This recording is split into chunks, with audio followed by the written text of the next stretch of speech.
contato aqui na Rádio Bandeirantes ao vivo por telefone com o ministro do Gabinete de Segurança Institucional da Presidência da República, o general Augusto Heleno, que disse para o nosso produtor Guilherme Cimatti que ele tem que falar rapidinho, que ele tem compromisso. Então, não vou me alongar na pergunta aqui, viu, general? Porque tem o Cláudio Humberto, a Thaís e a Sônia aqui também para perguntarem para o senhor. Muito bom dia. O que o presidente da República, Jair Bolsonaro, precisa fazer para ganhar a eleição no segundo turno? Bom dia. Algumas coisas ele já tem feito. Tem conquistado alguns apoios muito importantes de gente, de partidos que são fundamentais para enfrentar esse segundo turno. Tem que continuar a fazer o que ele fez durante esses quase 4 anos, ser honesto, ser sincero. Isso aí incomoda um pouco as pessoas, sabe? Porque as pessoas não estão acostumadas com sinceridade. Então ele tem essa característica, não vai mudar porque é dele, é pessoal, intransferível, mas eu tenho certeza que muita gente vai parar para pensar, sabe? Porque eu não consigo entender que o Brasil se apresente para o mundo com um ex-presidiário na presidência da República. Eu realmente não entra isso na minha cabeça, mas vamos enfrentar o problema. Muito bom dia, ministro. Tudo bem? Muito bem-vindo ao nosso programa. Eu queria lhe fazer uma pergunta baseada numa afirmação que me foi feita esses dias pelo senador Eduardo Gomes, que é do MDB do Tocantins, foi líder do governo no Congresso. E ele disse o seguinte, que ele achava que essas pesquisas fajutas que foram divulgadas às vésperas da eleição, até na véspera, né, Datafolha, IPEC, IPESP, Quest, ele disse que essas pesquisas fajutas foram a facada da vez no Bolsonaro, na campanha de 2022. Seriam facadas virtuais, digamos assim. O senhor concorda com isso? O que o senhor acha dessa polêmica sobre as pesquisas? Bom, eu sempre disse, e tem muita coisa gravada aí do que eu falei, que eu não acreditava nas pesquisas dos dois lados. Aí uma vez você até respondeu no Twitter que eu não tinha estudado estatística. Está enganado. Estudei estatística na Mancha, 2 anos de estatística, e eu tenho aquela ideia que estatística é igual a biquíni, né? Mostra tudo, mas não mostra o principal. Então, eu nunca acreditei. Ainda mais sabendo que as pesquisas são compradas por alguém. Compradas e quem faz a pesquisa faz tudo para agradar o comprador.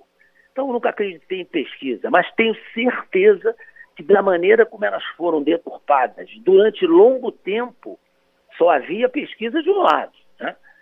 E elas conduziram muitas vezes o eleitorado brasileiro a achar que o outro lado já tinha ganho, né? Bolsonaro ia entrar para disputar segundo lugar, disputar taça consolação. Isso influi muito, porque para alguns brasileiros é custoso sair para votar. O cara tem que enfrentar uma condução, tem que ir longe, tem que deixar os filhos às vezes. Então, se houver uma desculpa, entre aspas, para não ir, ele se vale dessa desculpa internamente para não ir, para se abster, né? Então, nós tivemos uma abstenção muito grande. Então, eu tenho a impressão que agora, ainda que parece que vai sair uma pesquisa hoje, mais um absurdo, né? Eu não acredito em pesquisa com 150 milhões de eleitores e o sujeito faz uma pesquisa com 2.000 pessoas. Isso é uma brincadeira com a inteligência dos outros. E vai dizer que essa pesquisa é séria, é garantida. Uma mentirada danada. Estão ganhando dinheiro dos bobos, né? E dos que querem exatamente que haja esse tipo de influência. Agora, eu acredito no povo brasileiro. Eu não consigo entender o povo brasileiro querer colocar na presidência da República um ex-presidiário. Confesso que não foi absolvido. Essa é uma das grandes mentiras dessa campanha. O senhor Luiz Inácio Lula da Silva não foi absolvido. Ele não tem nenhum documento que fale dessa absolvição. Se ele apresentar o documento, eu me penitencio e publico no meu Twitter, no meu Instagram, que ele realmente é um cara honesto. Eu quero que ele apresente esse documento da dissolução. Tá? Ministro, general Augusto Heleno ao vivo aqui na Rádio Bandeirantes. Ainda falando de política, queria ouvi-lo a respeito de dois assuntos que estão interligados. O primeiro é o resultado final do primeiro turno. Lula teve 57.259.000 votos, Bolsonaro 51.072.000. Ou seja, Lula teve 6 milhões e alguma coisinha de votos acima da votação do presidente da República, com grande predomínio da votação de Lula no Nordeste. Por que o senhor acha que Lula ficou na frente de Bolsonaro no primeiro turno? Quais foram os fatores que levaram a essa decisão do eleitor? E qual é a dificuldade que o presidente Jair Bolsonaro tem de conseguir uma adesão maior no Nordeste? Olha, essa situação do Nordeste precisa ser muito bem investigada. Não é investigada policialmente, mas é preciso verificar o que aconteceu no Nordeste. Porque o presidente Bolsonaro dedicou ao Nordeste seus melhores esforços. Levou água para o Nordeste, que era uma coisa também incompreensível. Como é que no século XXI nós temos uma região como o Nordeste que tem tudo para ser uma região riquíssima. Aliás, já é uma região riquíssima, mas tem tudo para ser um grande atrativo, não só para o turismo, como para a agroindústria. Então, é um relaxamento muito grande o que o Brasil tem feito com o Nordeste. E o presidente Bolsonaro dedicou ao Nordeste o melhor dos seus esforços. Então, realmente, fica difícil de entender como a população do Nordeste não foi captada por essas ações reais. 5G na veia, evolução tecnológica, estradas que foram feitas pelo Tarcísio lá no Nordeste, a recuperação, e o Nordeste tem um ganho muito grande com isso, do modal ferroviário. Então, essas coisas são meio incompreensíveis, mas eleição é assim mesmo, né? A gente tem que estar preparado para essas coisas, mas foge um pouquinho a compreensão dos pobres mortais. Ministro, Sônia Blota aqui, um prazer estar conversando com o senhor no Jornal Gente, na Rádio Bandeirantes.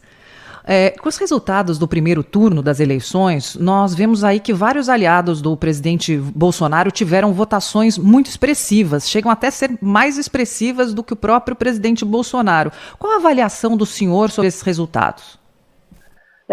Esse é mais um mistério eleitoral, né? O Bolsonaro não foi eleito e hoje tem a maior bancada do Congresso. Isso vai facilitar muito um novo governo dele.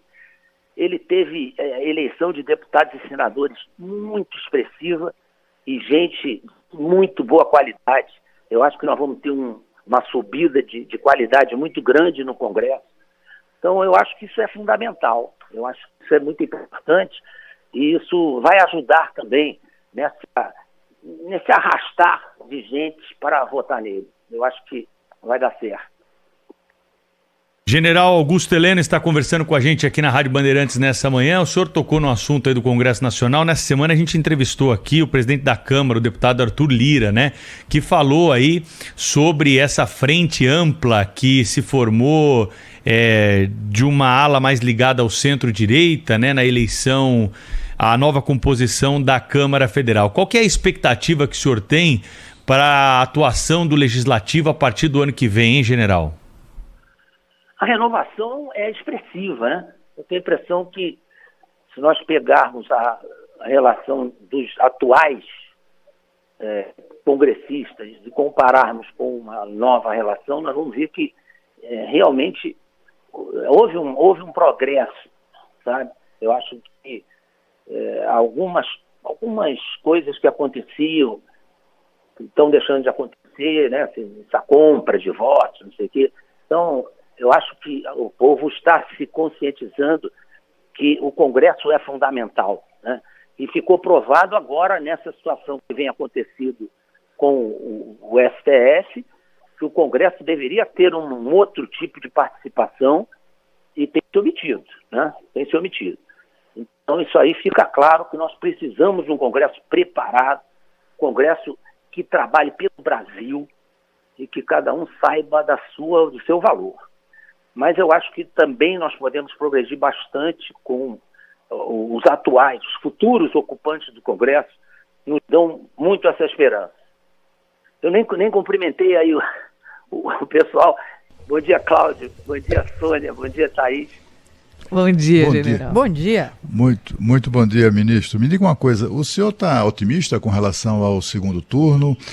O senhor acha suspeito o fato de que... Eu queria que o senhor fizesse uma avaliação, primeiro, se está otimista com relação ao segundo turno, e se o senhor acha suspeito o fato de que, afinal de contas, as forças políticas conservadoras venceram a eleição.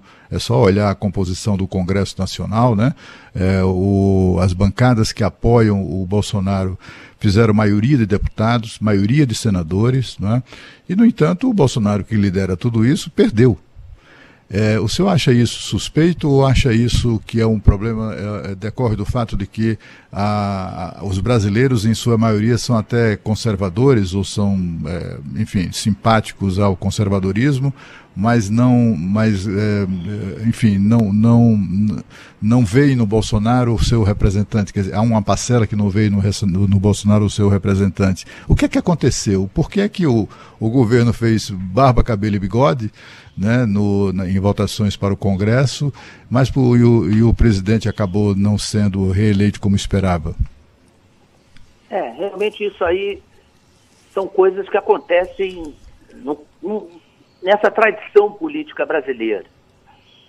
Mas eu tenho muita esperança, eu tenho quase certeza que isso vai ser revertido, porque realmente as pesquisas tiveram uma influência capital e agora é a hora decisiva, né? Tem que parar para pensar e verificar que nós precisamos de gente honesta, de gente que realmente esteja interessada em acabar com a corrupção. Não é só conversa. Se houve corrupção, foi muito pouca em relação ao que havia. Basta verificar uma coisa que tem sido pouco explorada. Os governos do PT acabaram praticamente com os fundos de pensão de funcionários públicos, de funcionários de estatais, que hoje descontam do seu contra-cheque, dos seus vencimentos, dinheiro para cobrir esse rombo que aconteceu. Então isso aí é outra coisa inconcebível, né? O que houve de desvio de dinheiro público dos governos do PT é algo impensável. Eu tenho horas, que eu não consigo ter vergonha de ser brasileiro, mas tem horas que a gente fica pensando, poxa vida, será que o povo brasileiro vai colocar um ex-presidiário como seu presidente da República? É um negócio muito duro de entender, de aceitar. General Augusto Heleno, caso o presidente Jair Bolsonaro se reeleja, o senhor tem vontade de continuar ministro? Isso a vontade é dele. Mas também do senhor, se os dois não querem, se os dois querem. Eu estou pronto para continuar ajudando o Brasil. Se ele precisar de mim, eu estou à disposição.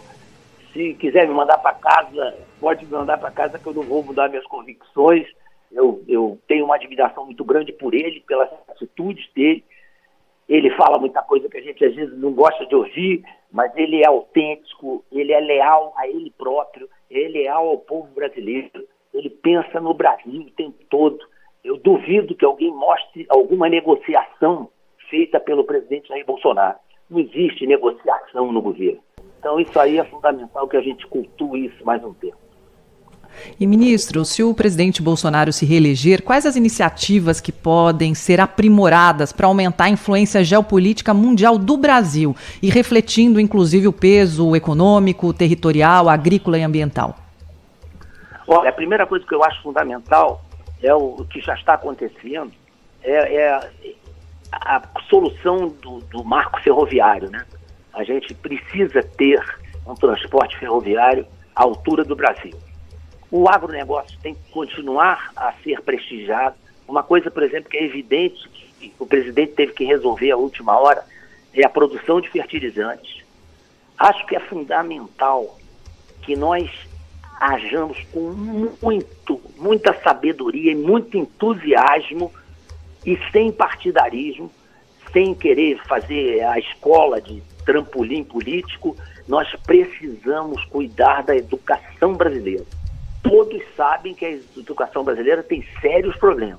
Nós temos que enfrentar isso de cabeça erguida, com gente competente, e é um problema que tem que ser resolvido. Senão nós vamos pagar muito caro. General Augusto Heleno, precisamos dispensar o senhor. A gente ficaria mais tempo aqui conversando na Rádio Bandeirantes, mas vai ficar para uma próxima. Obrigado, viu, general? Muito obrigado. Um abraço a todos aí. Um abraço. Obrigada, general. Vamos ganhar. Boa, muito obrigada pela entrevista, General Augusto Heleno, ministro do Gabinete Institucional da Presidência, que esteve conosco aqui no Jornal Gente da Rádio Bandeirantes. Daqui a pouquinho, às 9 da manhã, presidente nacional do PDT, Carlos Lupe, fala sobre o apoio do partido à candidatura a Lula no segundo turno das eleições 2022.